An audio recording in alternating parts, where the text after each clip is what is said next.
स्तूप बनवा दिए पूरे इंडिया में। गौतम बुद्ध ने सबसे पहला टीचिंग दिया था। इसको बोलते हैं लायन कैपिटल। ये मतलब नेशनल एम्बलम ऑफ इंडिया है। ये 4 शेर रहते हैं ना।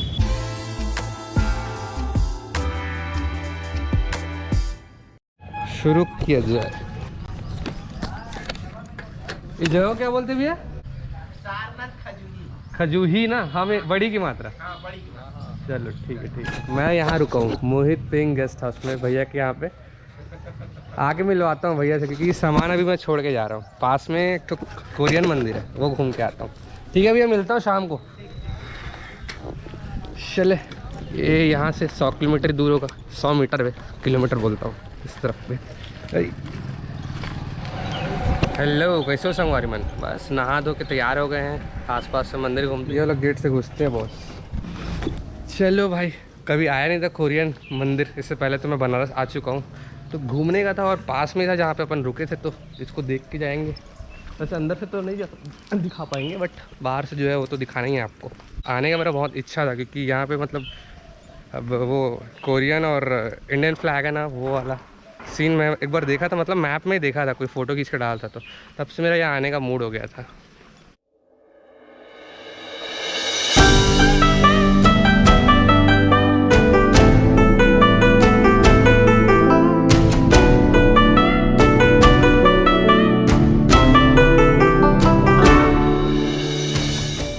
जो स्तूप को डोनेट किया है उनका नाम तो लिखा ही है, भिक्खू जी हुन करके, और कोरियन में भी कुछ लिखा हुआ है। ये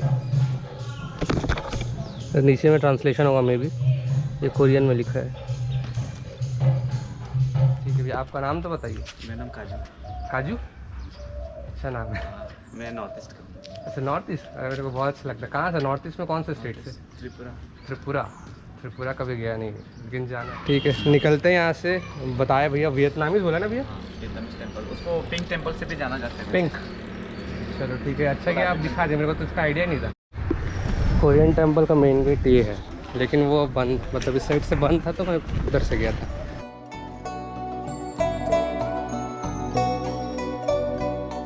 ये अपन निकले मेन रोड, मतलब मेन रोड ही है। हाँ, वो तो गली था। यहाँ पे सब आसपास में ही है। शिवरन फ्रेंड्स कॉर्नर रेस्टोरेंट। कुछ खाने को मिलेगा कि नहीं, पहले ये पूछ लिया जाए। अभी तो खाली है। कुछ खाएंगे यार, बहुत भूख लग रहा है।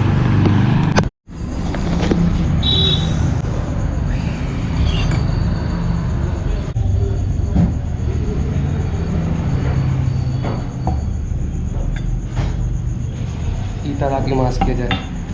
बहुत गया मैं खाया था उस टाइम पे, तो दूसरे बार खाने का इच्छा था। कल आया था, लेकिन रात को सब खत्म हो गया।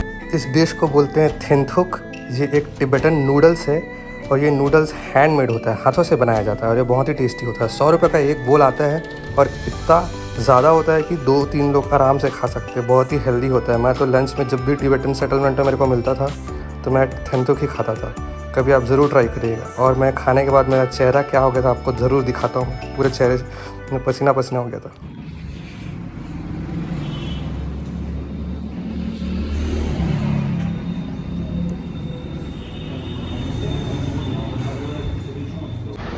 ये इसलिए खाता हूँ क्योंकि ना पूरा चेहरा वगैरह से ऐसा पूरा पसीना निकल जाता है एकदम। ऐसा नाक में ऐसा कफ ऑफ जमने वाला जो सीन होता है ना, वो सब गायब हो जाता है। दिख ही रहा है, पूरा पसीना हो गया खा के। लेकिन अच्छा लगता है ये खाने में, हेल्दी है।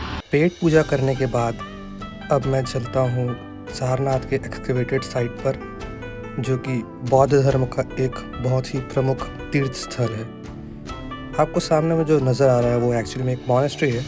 मोनेस्ट्री के बारे में अगर आपको डिटेल से जानना है तो आप मेरा नालंदा वाला वीडियो ज़रूर देखें, उसमें मैं सभी डिटेल से समझाया हूँ आपको। ये मैप है।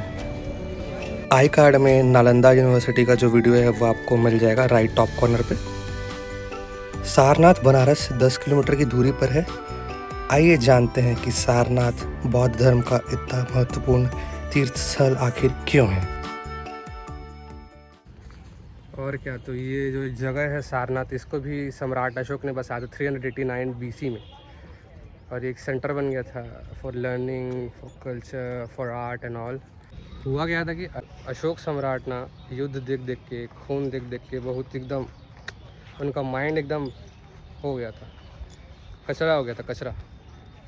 तो उन्हें फिर ये बुद्धिज़्म के बारे में पता चला, तो सबसे पहले तुरंत उन्होंने बुद्धिज़्म अपना लिया।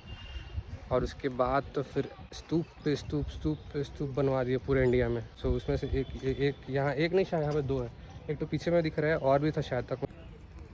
पुराने ज़माने का ईंट है, आज भी वैसी का वैसी सुरक्षित ये हिल रहा है ये वाला, लेकिन पुराना ही है। ये यहाँ पे अशोक पिलर है, दिस अशोक पिलर। वैसा अब तो नहीं रहा, जहाँ तक मैं जान रहा हूँ इसका आधा पार्ट मेरे ख्याल से म्यूज़ियम में है। अशोकन पिलर इसलिए बोलते थे इसको, अशोकन पिलर इसलिए बोलते थे क्योंकि एक स्तंभ था, पिलर ही था। पिलर के ऊपर में 4 शेर हुआ करते थे, जो कि आज इंडिया को रिप्रेजेंट करते हैं। They have become the national emblem of India. India का एक राज चिन्ह बन चुका है। That's how important this place is. अगर आपको इंडिया का राज चिन्ह पता नहीं है तो मैं आपको दिखा देता हूँ कि यही है, और इसी को अशोकन पिलर या लैंड कैपिटल भी बोलते हैं। यही है नेशनल एम्बलम ऑफ इंडिया, और हमारे पासपोर्ट पे भी ये छपता है।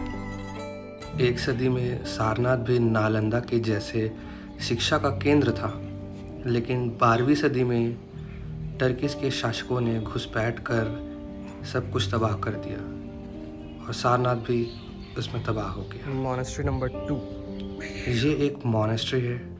मॉनेस्ट्री एक्चुअली में एक हॉस्टल हुआ करता था, जहाँ पे स्टूडेंट्स रहते थे और पढ़ाई किया करते थे। टर्किश शासकों द्वारा इसको जलाए जाने का प्रमाण आज भी नजर आता है। आप ईंटों पर देख सकते हैं, काले धब्बे पड़ चुके हैं। सारनाथ का सबसे महत्वपूर्ण स्तूप यही स्तूप है जो आपको सामने में नजर आ रहा है, विशाल सा। इसका नाम है धार्मिक स्तूप या धार्मिक स्तूप भी कहते हैं। आइए जानते हैं कि यह स्तूप इतना महत्वपूर्ण क्यों है बौद्ध धर्म की स्थापना में। अरे कब से मैं सम्राट अशोक के बारे में बता रहा था। तो सम्राट अशोक ने बनाया ही क्यों इसको? क्योंकि ये इसको सबसे पहले तो इस स्तूप का नाम है धामेक या धमेक, जो भी बोलो। सो यही वो प्लेस है जहाँ पे गौतम बुद्ध ने सबसे पहला टीचिंग दिया था अपना। The first sermon happened here। जो उनके 5 शिष्य थे उनके साथ यहीं पे पहली शिक्षा यहीं दी गई थी, और उसको बोलते हैं धर्म चक्र प्रवर्तन, जो इवेंट हुआ था। और यही वो जगह है, वही मोमेंट है जब बुद्ध धर्म का स्थापना हुआ था। So this is one of the important historical places. मतलब 4 में से एक इम्पॉर्टेंट प्लेस है। अगर हम लोग स्ट्रक्चर का बात करें इसका धामेक स्तूप का, तो इसका जो हाइट है वो 43 मीटर्स, और जो इसका डायामीटर है वो 28 मीटर है। बहुत ही वाइड है। चीनी यात्री ह्वेनसांग ने 5वीं शताब्दी में सारनाथ का भ्रमण किया था, और जब वो सारनाथ पहुंचे उस समय इस कॉलोनी में 1500 से भी ज़्यादा टीचर्स थे, और मुख्य स्तूप की ऊंचाई 300 फीट से भी अधिक थी। स्तूप का काम 6 चरणों में चला, और ये 300 फीट तक ही बन पाया, और उसका काम अधूरा रह गया। टोटली एंटायरली स्तूप में तो वो इंस्क्रिप्शन नहीं हुआ, लेकिन जहाँ जहाँ पे नक्काशी हुआ ना, ज़बरदस्त दिख रहा है। और आप लोग आए हैं तो कभी भी तो स्तूप का एक परिक्रमा ज़रूर लगाएं। बोला ना, आधे स्तूप में हुआ है इंस्क्रिप्शन, आधे में नहीं हुआ है। इस साइड पे नहीं हुआ है, एक हिस्से पे हुआ है, हल्का सा दिख रहा है ये वाला।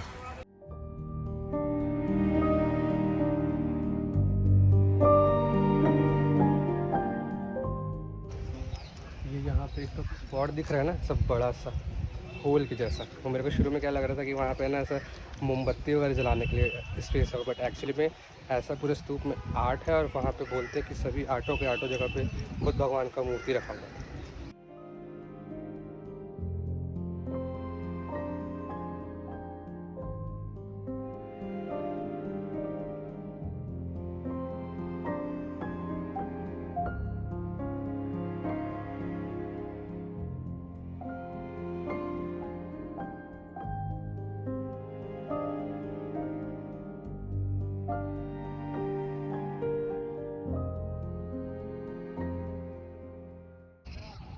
धर्मराजी का स्तूप, ये भी एक स्तूप हुआ करता था अपना धामेक की जैसा, but it doesn't exist anymore.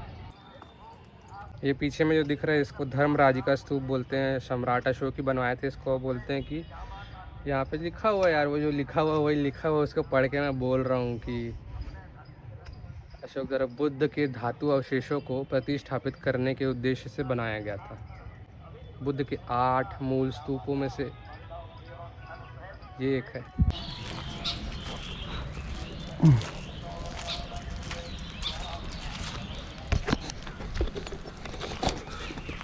बोलते हैं कि 12th सेंचुरी में टर्किश लोग आए थे और उन लोग ही आके सारनाथ को डिस्ट्रॉय कर दिए थे। तो ऐसा जो भी ये सब पूरा खुदाई होने के बाद निकला हुआ है ये देखो, ये सब पिलर है जो मतलब ऐसे खोद खोद के निकाले थे। ये दिख रहा है कितना भारी है भाई। अच्छा लाइन से वो उधर तक गए हैं, इधर पे भी है। सब मस्त मस्त कमल बना, कमल ही है ना, मैंने मोस्ट प्रोबेबली कमल ही होगा, कमल है ना। ये 3rd मोनेस्ट्री लिखा हुआ है और यहाँ पे कुछ पिलर आज भी ऐसा खड़ा हुआ है। 2 4 6 ठो पिलर भी पहले से सकता हो। वहाँ पे ऊपर में 2 ठो और है। ये रहा 6।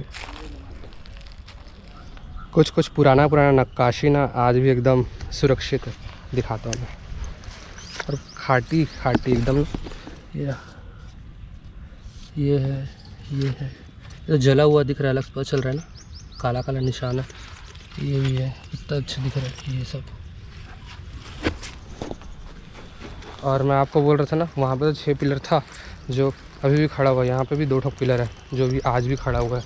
क्रैक्स आ गया है लेकिन अच्छा खड़ा है।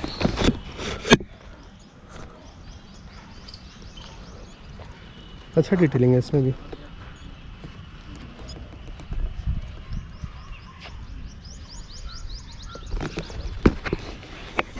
ये डिफरेंट है।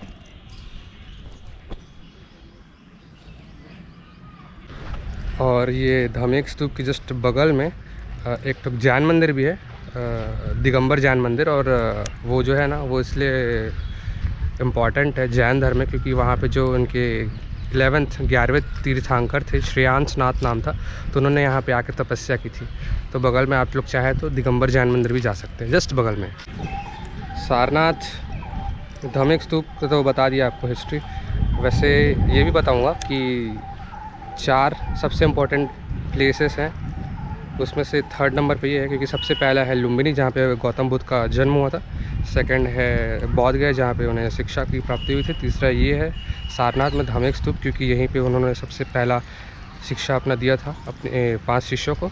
और 4था है कुशीनगर में उनका निर्वाण होता, उनका मृत्यु हुआ था। ये म्यूज़ियम है सारनाथ का और इसी म्यूज़ियम के अंदर में ना एक चक्र है जिसको अशोक चक्र बोलते हैं, जो अपने झंडा में लगा हुआ है और वो भी यहीं से लिया गया है। अब आप लोग चाहे तो जा सकते हैं, मैं नहीं जा रहा हूँ म्यूज़ियम के अंदर क्योंकि अपने को कहीं और भी जाना है। बहुत कुछ है यहाँ पे एक्सप्लोर करने का। ये वाटसई का मेन गेट है, यहाँ पे एक दुकान लगा है, इसमें लायन कैपिटल लगा है, इसको बोलते हैं लायन कैपिटल ये।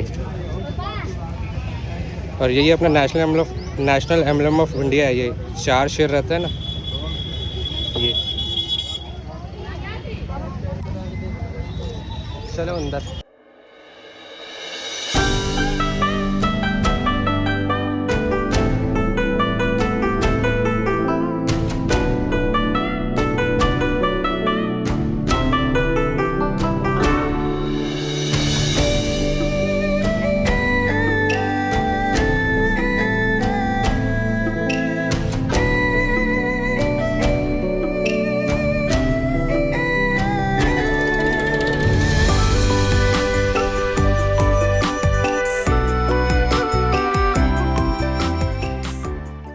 दोनों ओरिजिनल नहीं है, दोनों मोस्ट प्रोबेबली म्यूज़ियम में रखा हुआ है।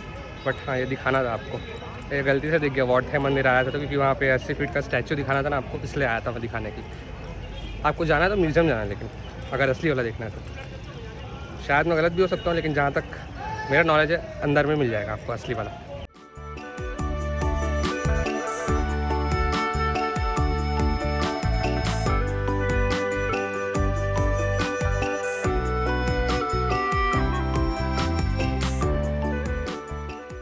इसको मूलगंध कुटी विहार बोलते हैं। इसको अनागरिका धर्मपाल ने बनवाया था जो कि महाबोधि सोसाइटी का फाउंडर है और उन्होंने ही रिवाइव किया था बुद्धिज़्म को वापस से। मूलगंध कुटी विहार मंदिर 1931 तक बन के तैयार हो गया था। आइए इसके अंदर चलते हैं। इसके एंट्रेंस में आपको एक बहुत बड़ा घंटा नजर आएगा। ये एक्चुअल में ब्रॉन्ज का है और इसे जापान के एक शाही परिवार ने भेंट किया था। मंदिर के अंदर में गौतम बुद्ध की एक गोल्डन स्टैच्यू है और अगर आप मंदिर के अंदर दीवारों पर गौर फरमाएं तो बहुत ही सुंदर सुंदर पेंटिंग्स बने हुए हैं और उसे जापान के एक बहुत ही पॉपुलर आर्टिस्ट उसात्सुनासो ने बनाया था। कहा जाता है कि जिस वृक्ष के नीचे बैठकर गौतम बुद्ध ने ज्ञान प्राप्ति की थी, उस वृक्ष का एक पौधा अशोक की बेटी संघमित्रा ने अनुराधापुर श्रीलंका में जाकर के लगा दिया था और उसी पेड़ का टुकड़ा वापस से सारनाथ में मूल गंधकुटी विहार के बगल में लगाया गया है। उसके ठीक सामने एक प्रतिमा बनी है जहाँ पे ये दर्शाया गया है कि गौतम बुद्ध बैठे हैं और 5 शिष्यों को पहली शिक्षा दे रहे हैं। बगल में टिबेटन मॉनेस्ट्री, लेकिन शायद खुला नहीं है, देखते। खुला है, छोटा सा गेट खुला है।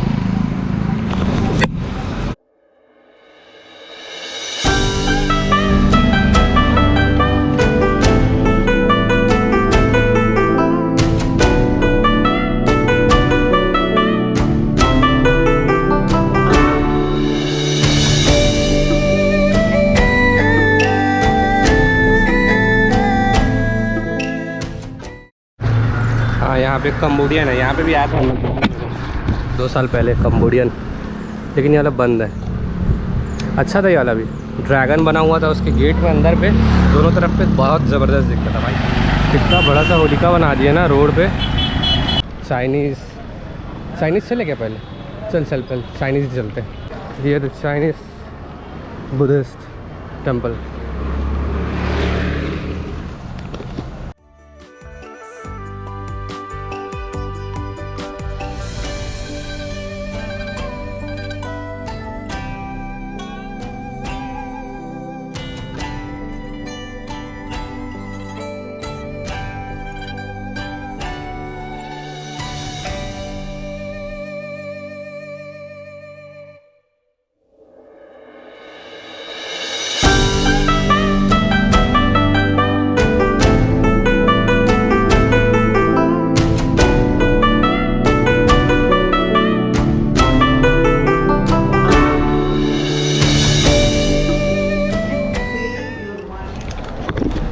यादें ताज़ा हो गए भाई। अपन मतलब 2-3 साल पहले अपन आए थे, मैं और गौरव और एक अपना दोस्त है संजय मुंडा करके, झारखंड रांची में रहता है, उससे मिल नहीं पाया। उसका मैसेज आया तो उस टाइम पे मैं नेटवर्क काम नहीं करता था, तो उन लोगों के साथ यहाँ आए थे, मस्त समय बिताते, एकदम पीसफुल था भाई। अभी तो भीड़ भाड़ हो गया है। अच्छा, ये वाले रोड से मेरे ख्याल से जापानीज़ मंदिर जाते हैं, जहाँ तक मेरे को याद आ रहा है। चलते हैं ये वाले में, क्योंकि जापानीज़ मेरा फेवरेट है। अपन तो एनिमे देखते हैं, तो जापान तो ऑलवेज ही, जापान तो हमेशा से ही अपना फेवरेट कंट्री रहा है। मतलब एक ख्वाब है वहाँ जाने का, तो मेरे ख्याल से यही रास्ता है। हाँ, यही है, दिख गया। ये वाला अपना सबसे फेवरेट मंदिर है, लेकिन ये बंद है, कुछ नहीं कर सकते। हाँ, लेकिन अपन आ चुके हैं, इससे पहले दिखा नहीं पाएंगे।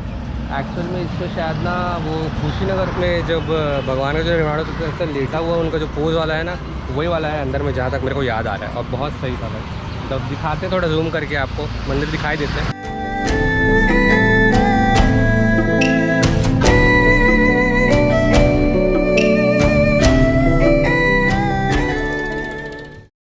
अभी रूम गया था, जैकेट वैकेट पहन के आया हूँ, क्योंकि तबीयत थोड़ा ख़राब लग रहा है। कुछ ज़्यादा ही ट्रैवल हो गया, मैं समझ रहा हूँ। इतना नहीं करना चाहिए, मैं गलती कर रहा हूँ। फिर भी अब जा रहा हूँ अभी गंगा आरती देखने के लिए, क्योंकि आधे 1 घंटे में है। तो यहाँ से 10 किलोमीटर दूर है वो दशाश्वमेध घाट सारनाथ से। और अभी मेरे सामने मेरे को दिख रहा है एक चौखंडी स्तूप करके, यहाँ पे जा नहीं पाया मैं। ये रहा, ये भी एक स्तूप है, कोई बात नहीं, ठीक है। तो गंगा आरती अगले एपिसोड में आएगा। ये वाला ब्लॉग तो मैं यहीं पे एंड करता हूँ, जो एक्सप्लोरिंग सारनाथ होगा। आशा करता हूँ कि आपको ये वाला ब्लॉग अच्छा लगा होगा। मिलेंगे अगले वीडियो में, तब तक के लिए सायोनारा।